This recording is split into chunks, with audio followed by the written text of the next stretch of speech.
Doctor Ambedkar ji जिंदाबाद जिंदाबाद जिंदाबाद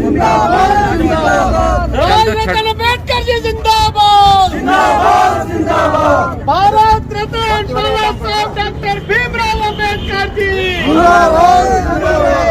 भारत रत्न बाबा साहब डॉक्टर भीमराव अम्बेडकर जी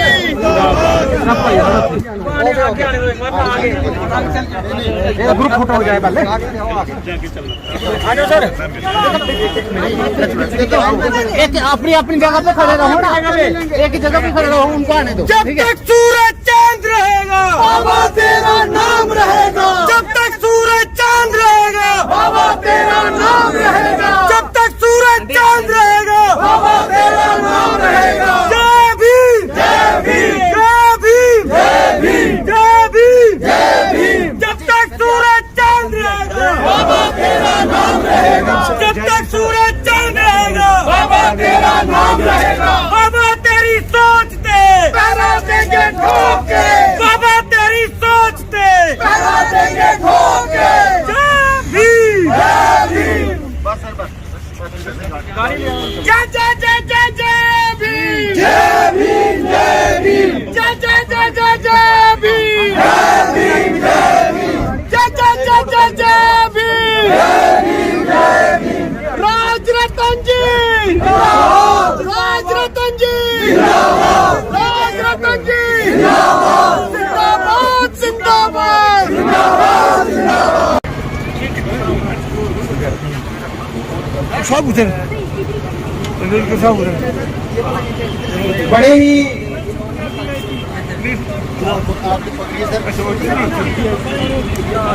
आज का एक बड़ा ही मनमोहक और फिर कैसे समय और बहुत ही कम समय में अम्बेडकर वेलफेयर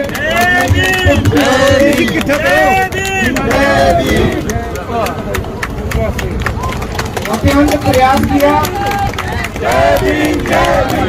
यहाँ पर जनता की जनरल पब्लिक की हेल्प से इस मूर्ति का अनावरण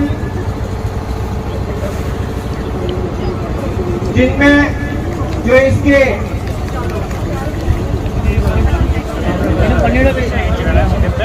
शिलाओं पर बहुत ही सुंदर संदेश उकेरे गए हैं जिसमें जो उत्तर दिशा की ओर है वहाँ पर संदेश education is like a milk of lioness वो ड्रिंक विल रोल।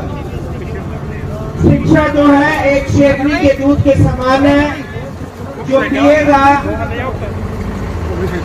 वो गरजेगा। इसकी दक्षिण दिशा की ओर भारतीय संविधान से प्रियम्बल को लिया गया है। बाकी सर प्लीज थोड़ी जगह प्लीज एसएसपी साहब में अनुवाद है। भारत के लोग भारत को एक संपूर्ण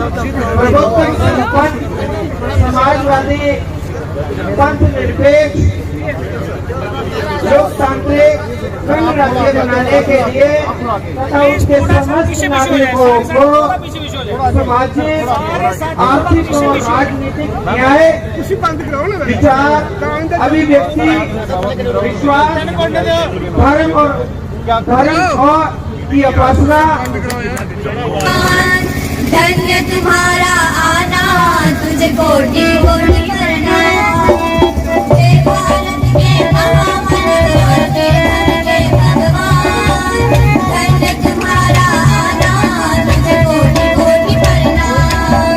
धन्य तुम्हारा आना तुझे कोटि कोटि प्रणाम। शोषित पीड़ित सो रहे थे तुमने इन्हें जगाया। सदियों से शीना हक दलितों का इन्हें दिलाया।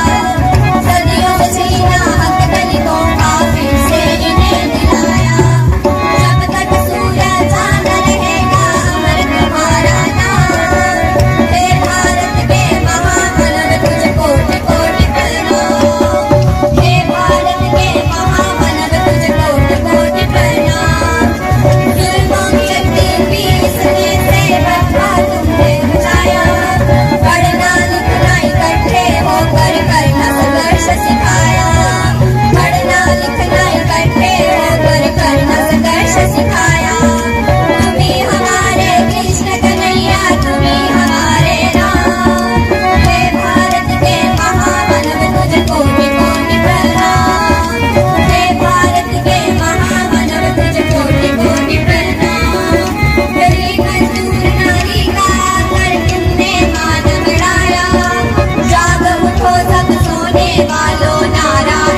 भारत के महामानव तुझको कोटि कोटि प्रणाम। तेरे दीप बाबा हम लाखों दीप जलाएंगे, रहे अधूरे तेरे सपने हम साकार बनाएंगे, रहे अधूरे सपने तेरे हम साकार बनाएंगे। घर घर सब जाकर तेरा देंगे हम पैगाम। हे भारत के महामानव तुझको कोटि कोटि प्रणाम। हे भारत के महामानव तुझको कोटि कोटि प्रणाम। सदी रहेगा भारतवासी तूने मुक्त कराया, धन्य धन्य थे राम जी भीम जिनका था तू जाया, धन्य धन्य थे राम जी भीम जिनका था तू जाया। ज्ञान लिखेगा बाबा तेरे गीता और कुरान, ज्ञान लिखेगा बाबा तेरे गीता और कुरान। हे भारत के महामानव तुझको कोटि कोटि प्रणाम। हे भारत के महामानव तुझको कोटि कोटि प्रणाम। हे भारत के महामानव तुझको कोटि कोटि प्रणाम। हे भारत के महामानव कोटि कोटि प्रणाम।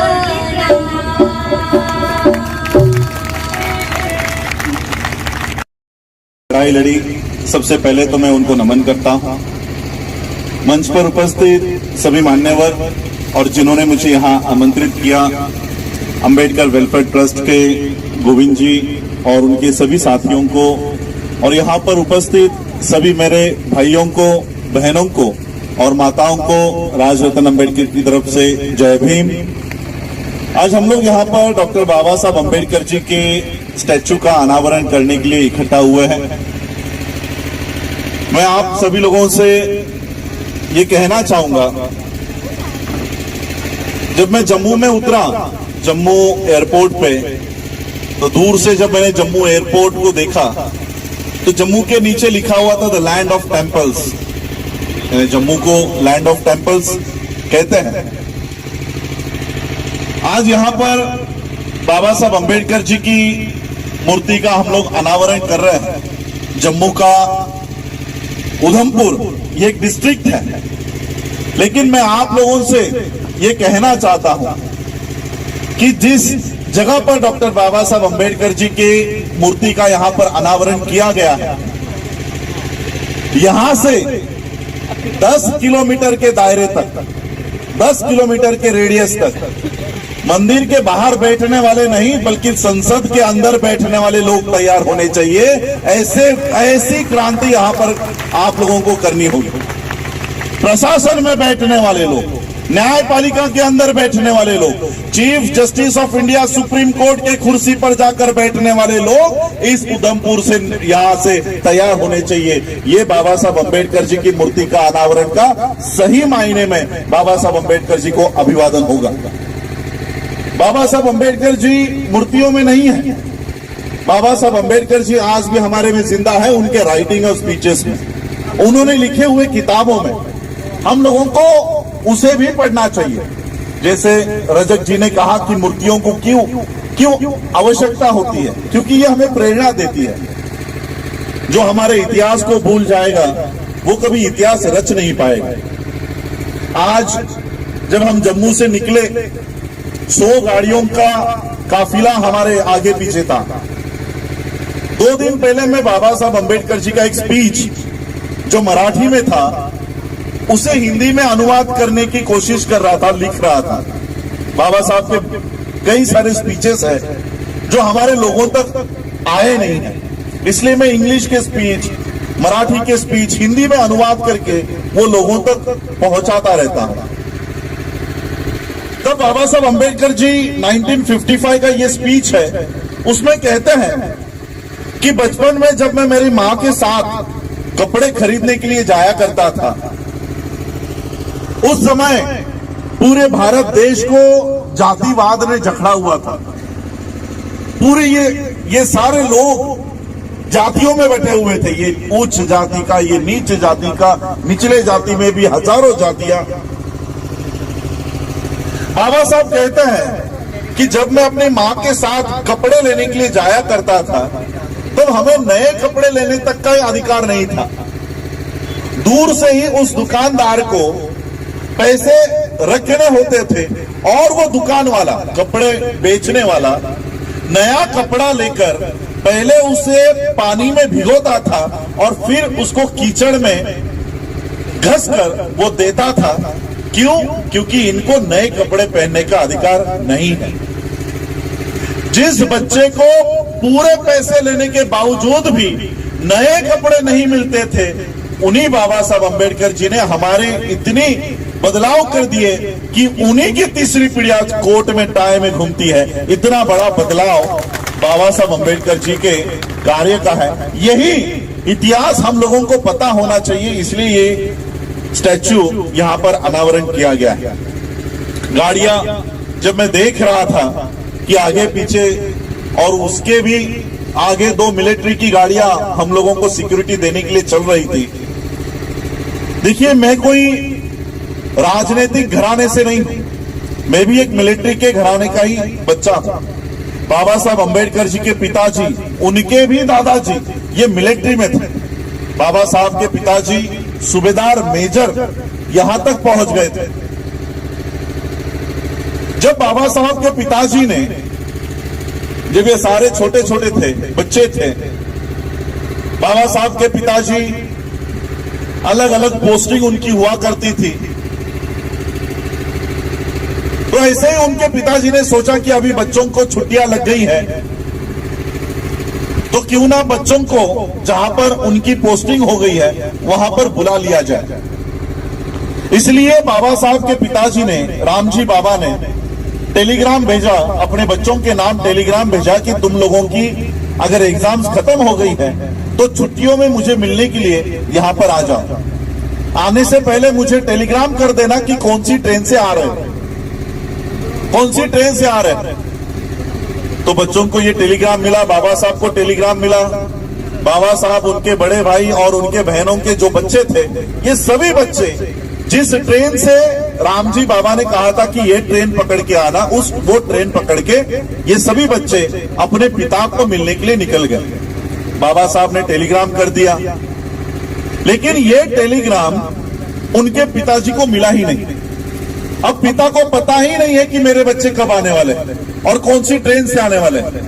बाबा साहब और उनके भाई, उनके भतीजे सारे निकल गए। ट्रेन में बैठे, जहां पर बाबा साहब के पिताजी ने कहा था कि इस स्टेशन पे उतर जाओ, ये बच्चे वहां पर उतर गए और अपने पिता की राह देख रहे थे। बहुत देर हुई, ट्रेन चली गई। स्टेशन मास्टर ने देखा कि ये बच्चे अभी तक यहीं पर खड़े हैं, और बच्चे, क्योंकि रामजी बाबा मिलिट्री थे, मिलिट्री मैन थे, घर में डिसिप्लिन बहुत थी, सभी अच्छे कपड़े पहनकर वहां पर खड़े थे। स्टेशन मास्टर को लगता है ये सवर्णों के बच्चे हैं, ये अपर कास्ट के बच्चे हैं, शायद ये भूल गए हैं, भटक गए हैं। तो वो स्टेशन मास्टर बच्चों के पास आया। बच्चों के पास आकर उन्होंने पूछा कि कहां जाना है। तो बाबा साहब ने वो टेलीग्राम बताया कि हमें यहां पर जाना है, मेरे पिता मिलिट्री ऑफिसर हैं, उन्होंने हमको बुलाया है, शायद मेरा टेलीग्राम उनको नहीं मिला है, इसलिए वो हमें लेने नहीं आए।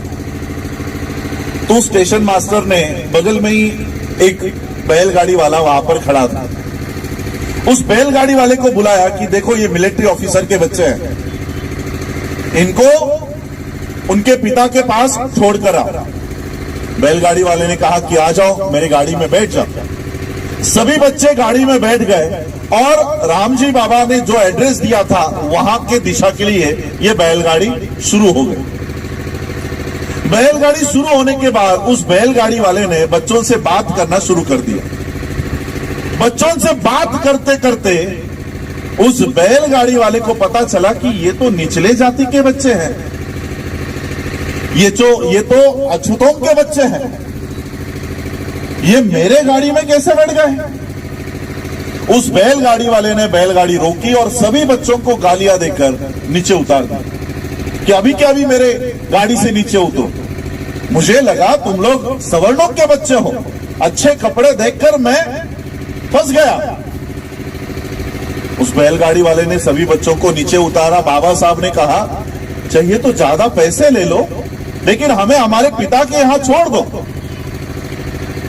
ज्यादा पैसे के लालच में बैलगाड़ी वाले ने कहा कि ठीक है, लेकिन तुम लोग अछूतों के बच्चे हो, इसलिए मैं तुम्हारे बगल में बैठ नहीं सकता।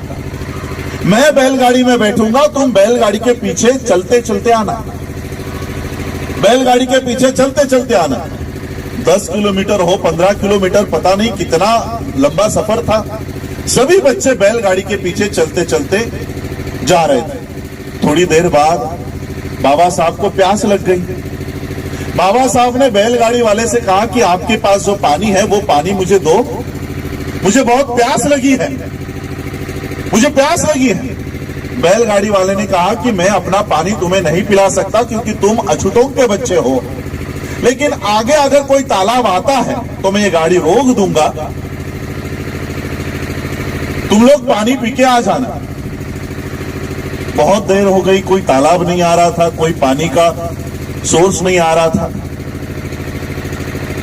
बैलगाड़ी वाले को भी तरस आ रहा था, लेकिन वो इस भारत में चलते हुए जाति व्यवस्था के तहत अपना पानी चाहते हुए भी वो बच्चों को नहीं पिला सकता था।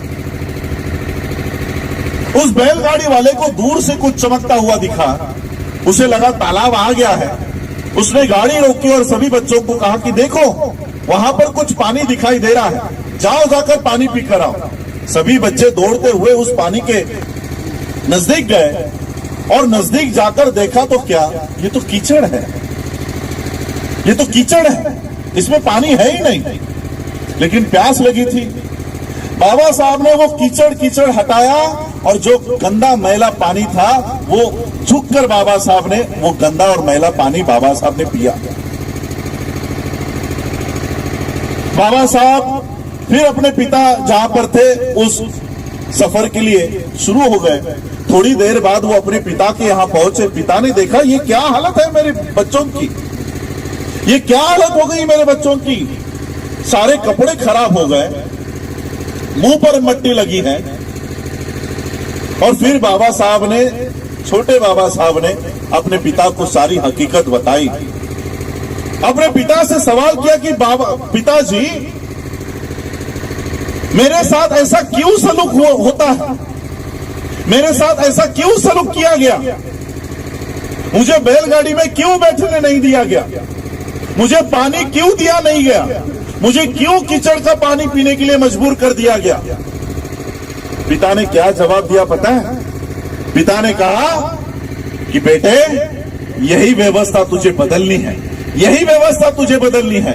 और उसी बच्चे ने, जिस बच्चे को गाड़ी में बैठने नहीं दिया गया था, बैलगाड़ी में, जिस बच्चे को बैलगाड़ी में बैठने नहीं दिया गया था, जिस बच्चे को पानी पीना नहीं दिया गया था, कीचड़ का पानी पीने के लिए मजबूर कर दिया गया था, उसी बच्चे ने इस देश का संविधान लिखा। और आज हम बैलगाड़ी छोड़ो हवाई जहाज उड़ाते हैं, हवाई जहाज में बैठते हैं और कीचड़ का पानी नहीं, ये बिस्लरी का पानी हम लोग पी रहे हैं। ये इतना बड़ा बदलाव, इतनी बड़ी क्रांति डॉक्टर बाबा साहब अम्बेडकर जी ने की है। लेकिन इस क्रांति को हमें, हमारे ये जो नेक्स्ट जनरेशन यहां पर खड़ी है, इन तक लेकर जाना होगा। और ये जिम्मेदारी हमारी है, ये हमारी जिम्मेदारी है। मैं सिर्फ भारत में ही नहीं, बाबा साहब अम्बेडकर जी के स्टैच्यूज का इनॉग्रेशन करने के लिए देश विदेशों में मुझे आमंत्रित किया जाता है। बाबा साहब अम्बेडकर जी के लिए रजक जी ने कहा कि कोलंबिया यूनिवर्सिटी में 100 सबसे विद्वान लोगों में सबसे पहला क्रमांक बाबा साहब का आया। उन्हीं बाबा साहब के लिए बराक ओबामा का नाम आप लोगों ने सुना होगा, पूर्व राष्ट्रपति थे यूएस के। इन्होंने डॉक्टर बाबा साहब अम्बेडकर जी के लिए शब्द कहे हैं। बराक ओबामा कहते हैं कि अम्बेडकर अगर हमारे देश में पैदा होते तो हम सूरज का नाम बदलकर उसे अम्बेडकर का नाम दे देते। हम लोगों को बाबा साहब को जाति धर्म से ऊपर देखना होगा। अंबेडकर है, बाबा साहब है, यानी ये निचले जाति के थे। इस देश में मैं आप लोगों को बताना चाहूंगा, इस देश में अगर सबसे बड़ा कोई राष्ट्रवादी है, देशभक्त है, तो वो डॉक्टर बाबा साहब अंबेडकर है। बाबा साहब अंबेडकर जी ने कहा कि मेरे हित की और समाज के हित की जब बात आएगी तब मैं अपने हितों को नहीं, समाज के हितों को पहला महत्व दूंगा। लेकिन जब समाज के हित की और देश के हित की बात आएगी तब मैं देश के हित को पहला प्राधान्य दूंगा। बाबा साहब ने हम लोगों को जाते जाते कहा है कि हम पहले बौद्ध हैं, हम पहले हिंदू हैं, हम पहले मुसलमान हैं, हम पहले सिख हैं। ये भावना अपने आप में मत रखो। हम पहले इस देश के नागरिक हैं, हम पहले इस देश के लोग हैं, हम पहले भारतीय हैं, हम पहले इंडियन हैं। ये भावना अपने आप में जगाओ, ये भावना अपने आप में होनी चाहिए। लेकिन ये भावना आज भी हम लोगों में तैयार नहीं होती। मुसलमानों के ऊपर अगर कोई अन्याय होता है, अत्याचार होता है, तो हम कहते हैं जाने तो वो मुसलमानों के लिए हो रहा है, हमारा क्या लेना देना।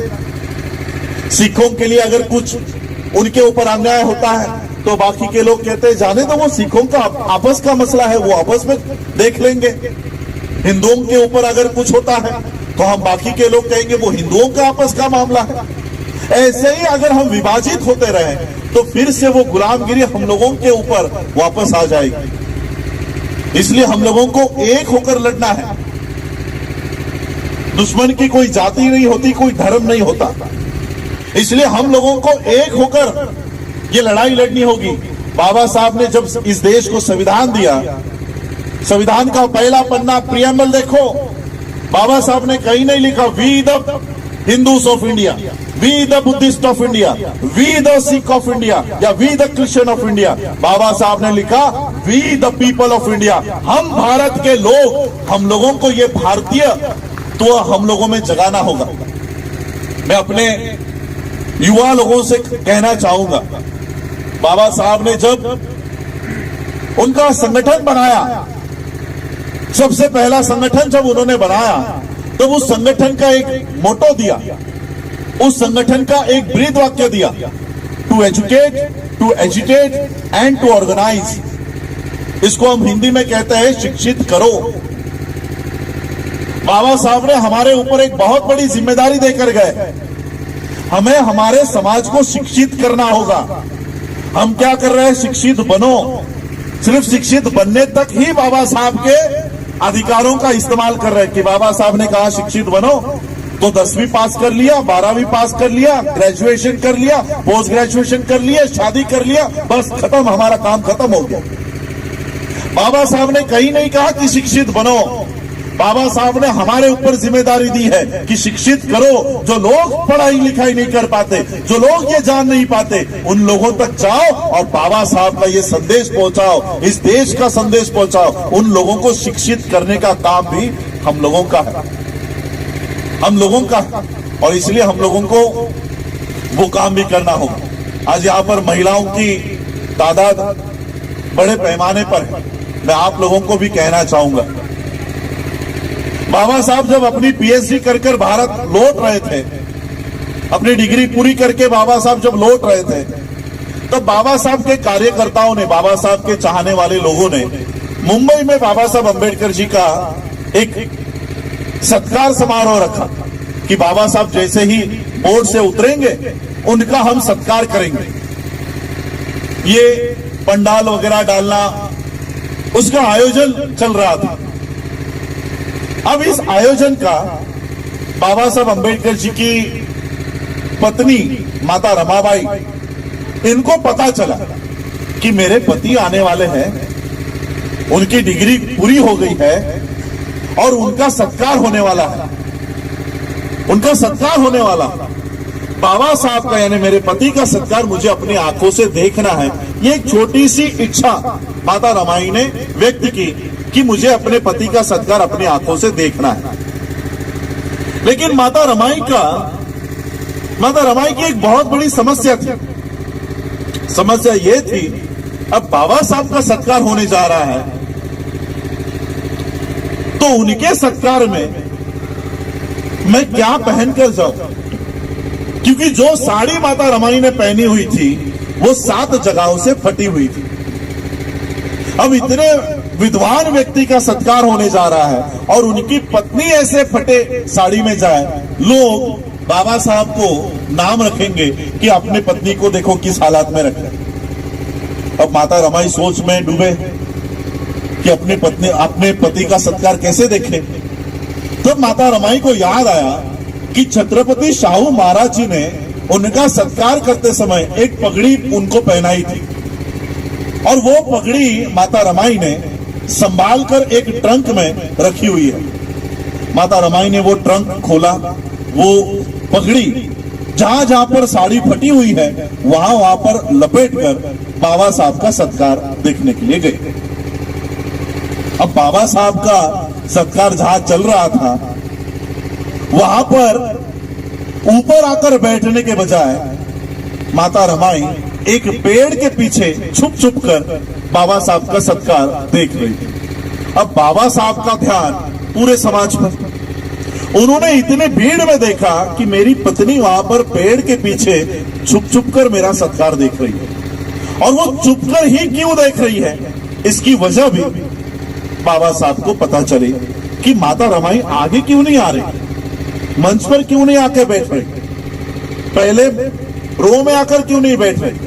बाबा साहब को इसकी वजह पता चली। बाबा साहब का सत्कार पूरा हुआ, बाबा साहब मंच से नीचे उतरे और उस पेड़ की दिशा में चलते हुए गए। बाबा साहब ने माता रमाई का अपने हाथ अपने हाथ में लिया और माता रमाई से कहा, रामू। बाबा साहब माता रमाई को प्यार से रामू कहा करते थे। रामू, मुझे अगर तेरे अकेली का संसार करना होता तो मैं सोने जैसा करता। मुझे अगर तेरे अकेली का संसार करना होता तो मैं सोने जैसा करता, लेकिन मुझे मेरे इस समाज का संसार खड़ा करना है, इसलिए मैं तुझे न्याय नहीं दे पाया। आज उन्हीं माता रमाई के त्याग के वजह से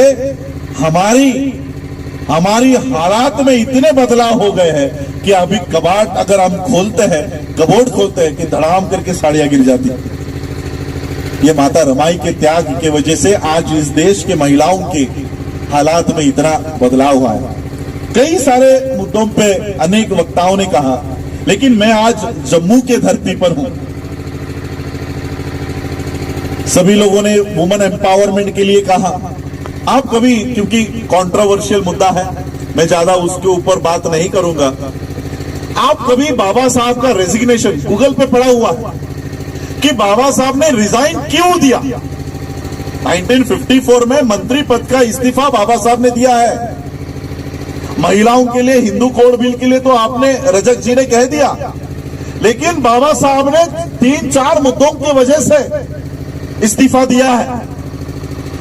जिस दिन जम्मू के लोग, मैं जम्मू के लोग कह रहा हूं, जम्मू का हिंदू, जम्मू का बौद्ध, जम्मू का मुस्लिम, जम्मू का रविदासिया नहीं कह रहा हूं, जिस दिन जम्मू के लोग बाबा साहब का वो इस्तीफा पढ़ेंगे, मैं गारंटी देता हूं कि जम्मू का एक ही नेता होगा, वो है डॉक्टर अंबेडकर। इस जम्मू के लिए भी बाबा साहब ने इस्तीफा दे दिया कि इस जम्मू कश्मीर का मुद्दा आप सॉल्व क्यों नहीं करते हो।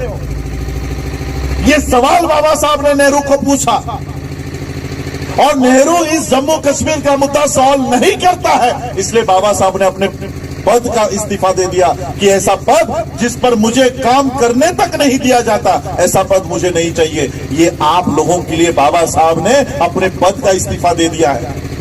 जम्मू कश्मीर के लोगों को ये बाबा साहब का ये पहलू भी देखना होगा।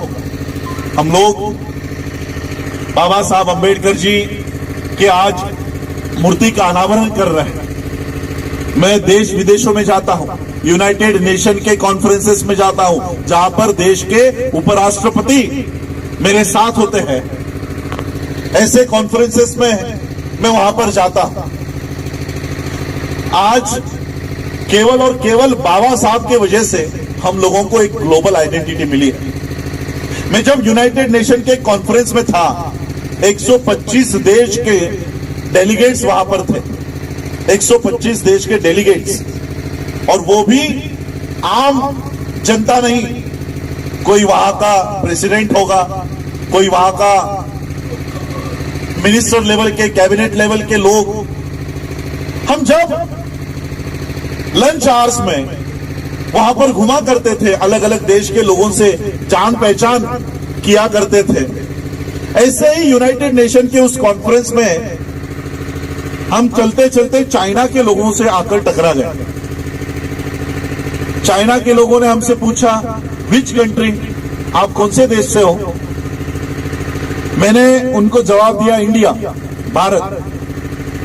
पता है चाइना के लोगों ने क्या जवाब दिया? अभी तो चाइना से टेंशन चल रहे हैं, ये 2 या 3 साल पहले की बात है। चाइना के लोगों ने हमको जवाब दिया, ओह, अम्बेडकर इंडिया। आज भी इस देश का नाम, आज भी इस देश की पहचान विश्व में अगर होती है तो वो अम्बेडकर इंडिया से होती है। मैं भी मेरे फेसबुक पेज पे अगर कोई फ्रेंड्स है, पिछले फरवरी का अगर आप वीडियो देखोगे, बाबा साहब अंबेडकर जी की मूर्ति, बाबा साहब अंबेडकर जी का स्टैच्यू ऑस्ट्रेलिया के कोर्ट रूम में है। ऑस्ट्रेलिया में कोर्ट है, मूट कोर्ट नाम का कोर्ट, जिसमें केसेस नहीं चलती हैं, जिसमें एडवोकेट्स को और जिसमें जजेस को ट्रेनिंग दी जाती है। एक ऐसा क्लासरूम है जजेस का, जिसमें जजेस को ट्रेन किया जाता है, जजेस को पढ़ाया जाता है। उस जजेस के कोर्ट रूम में बाबा साहब का स्टैच्यू लगाया हुआ है, और वो सभी जजेस बाबा साहब के सारे बुक्स को और बाबा साहब को, उनके लॉ को सामने रखते हुए पढ़ाई करते हैं। जापान में बाबा साहब का स्टैच्यू है, यूएस में है, यूके में है, पूरे विश्व में डॉक्टर बाबा साहब अंबेडकर जी का हम लोगों को गौरव होते हुए दिखाई देगा। और इसलिए ये हम लोगों का ये दायित्व है कि जिस दिशा में बाबा साहब ने भारत के लोगों को, we the people of India, हम लोगों को लेकर जाना चाहा, उस दिशा में हम लोगों को बढ़ना होगा, उस दिशा में हम लोगों को जाना होगा।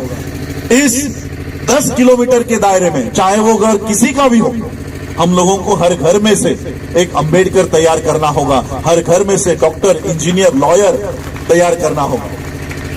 बाबा साहब ने, मैं एक ही, क्योंकि मुझे और आगे और 3 या 4 प्रोग्राम्स है, कल सुबह निकलना है, इसलिए मैं ज्यादा बात नहीं करूंगा। लेकिन एक बात जाते जाते आप लोगों को बताना चाहूंगा कि बाबा साहब कितना बड़ा काम करके गए हमारे लिए। बाबा साहब ने जिन जाति व्यवस्था के, देखो जाति व्यवस्था सिर्फ जाति नहीं है, उस जाति के साथ एक प्रोफेशन भी जुड़ा हुआ है। हम सोचते हैं ये जाति का मामला है, नहीं। चमार जाति के लोग संविधान लागू होने से पहले क्या डॉक्टर बन सकता था? चमार जाति के लोगों का काम क्या हुआ करता था? जूते सिलना, चमड़ा साफ करना, यही काम हुआ करता था।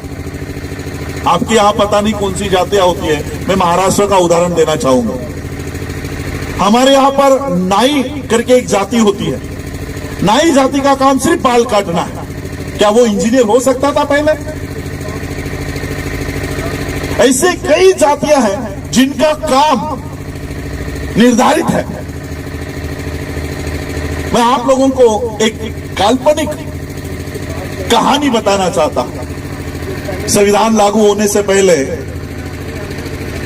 चमार जाति की स्त्री अगर होती और वो गर्भवती होती 8 महीने की, 9 महीने की, तो उसे सपने क्या होते पता है? चमार जाति की हमारी मां को, हमारी बहन को क्या सपने आते कि आज मेरे पेट में जो गर्भ है, मेरे पेट में जो बच्चा है, आज 8 महीने का है, 9 महीने का है। सामने के पेड़ के नीचे वो चमार बैठता है, लोगों के जूते सीलता है, लोगों के जूते साफ करता है, चमड़ा साफ करता है, उससे पैसे कमाता है। आज वो 40 साल का है। मेरा बच्चा जब 20 साल का हो जाएगा तो सामने के पेड़ के नीचे बैठने वाला जो मोची है वो बूढ़ा हो चुका होगा, और फिर मेरा बच्चा बड़ा होने के बाद उस पेड़ के नीचे बैठेगा, लोगों के जूते सिएगा, लोगों के जूते साफ करेगा, चमड़ा साफ करेगा, और वो पैसे मेरा बच्चा लेगा, मेरा बच्चा कमाएगा। नाई जाति के स्त्री को भी ऐसे ही सपने आते थे। वो भी यही देखती थी कि सामने के पेड़ के नीचे एक नाई बैठता है। आज वो 40 साल का है, वो लोगों के बाल काटता है, लोगों के जानवरों के बाल काटता है, और सारे पैसे वो कमाता है। वो जब बूढ़ा हो जाएगा तब मेरा बच्चा उस पेड़ के नीचे बैठेगा और लोगों के बाल काटकर वो सारे पैसे मेरा बच्चा कमाएगा। बाबा साहब ने ऐसा संविधान इस देश को दे दिया कि आज चाहे हमारी कोई भी जाति की स्त्री हो, आज उस नाई जाति की स्त्री को, चमार जाति की स्त्री को, किसी भी जाति धर्म की हो, उसको सपना क्या आता है पता है? आज उसे सपना आता है। आज मेरे पेट में जो गर्भ है वो 9 महीने का है। सुप्रीम कोर्ट का जज आज 40 साल का हो चुका है। मेरा बच्चा जैसे ही बड़ा हो जाएगा, मेरा बच्चा जैसे ही 20-25 साल का हो जाएगा, ये जज रिटायरमेंट को आया होगा, और जैसे ही ये रिटायर होगा मेरा बच्चा इस देश के सुप्रीम कोर्ट के जज के कुर्सी पर जाकर बैठेगा। इतना बदलाव बाबा साहब ने इस देश में कर दिया है। इसलिए बाबा साहब को जाति धर्म इससे ऊपर उठकर हमको देखना चाहिए। पूरा विश्व बाबा साहब को मानता है, पूरा विश्व। साउथ अफ्रीका जैसा देश जब अपना संविधान बनाता है तब अपने संविधान में लिखता है कि हम बाबा साहब के संविधान को रेफर करके अपने देश का संविधान हम रेफर बना रहे। नेपाल का देश बाबा साहब का रेफरेंस देता है। इतने महान व्यक्ति हमारे देश में पैदा हुए हैं। और मैं आप लोगों को और बताना चाहूंगा कि आप सभी लोग मेरा इंट्रोडक्शन कि बाबा साहब का परपोता, बाबा साहब का परपोता कर रहे थे। मैं आप लोगों को कहना चाहता हूं कि मैं बाबा साहब का परपोता नहीं हूं। इस देश में जो व्यक्ति बाबा साहब के विचारों पे चलता है, हर वो व्यक्ति बाबा साहब का वंशज है, हर वो व्यक्ति बाबा साहब का परपोता है, हर वो व्यक्ति बाबा साहब का वारिस है। और इसलिए हम लोगों को बाबा साहब के इन विचारों को आगे लेकर जाना है। इस देश को जाति विहीन देश बनाना है। मोदी जी ने एक क्या कहते हैं योजना डिमोनेटाइजेशन लागू की थी, और उन्होंने कहा था कि देश को, इस देश के इकोनॉमी को कैशलेस करना है। आजकल हम लोग कैश इस्तेमाल नहीं करते, पेटीएम आ गया, कार्ड्स आ गए, लेकिन मैं आप लोगों को बताना चाहता हूं, क्या कैशलेस होने के बाद भी करप्शन खत्म हुआ? नहीं सर। कैशलेस होने के बाद भी इस देश की समस्या खत्म हुई? नहीं। मैं आप लोगों को कहना चाहता हूं, आप लोगों के माध्यम से इस देश के प्रधानमंत्री को कहना चाहता हूं, इस देश की समस्या कैश की वजह से नहीं है, इस देश की समस्या कास्ट की वजह से है। और इसलिए इस देश को कैशलेस होने की नहीं, कास्टलेस होने की बहुत जरूरत है। यही कहूंगा और यही अपनी वाणी को विराम दूंगा। आज आप लोगों ने डॉक्टर बाबा साहब अम्बेडकर जी के मूर्ति के अनावरण करने के लिए मुझे यहाँ बुलाया, उसके लिए मैं आप सभी लोगों का धन्यवाद देना चाहता हूँ। मेरे साथ बुद्धिस्ट सोसाइटी ऑफ इंडिया के जम्मू के प्रेसिडेंट कुंदल जी आए हैं, मैं उनका भी धन्यवाद देना चाहूंगा कि यहाँ तक और आगे का नियोजन आप कर रहे हो। गौतम जी का भी, गोविंद जी का भी मैं धन्यवाद देता हूँ, अम्बेडकर वेलफेयर ट्रस्ट का, कि आप लोगों ने मुझे यहाँ बुलाया, मान सम्मान दिया। आप सभी लोगों का धन्यवाद, और सभी लोगों को फिर से एक बार जय भीम, नमो बुद्धाय, जय भारत।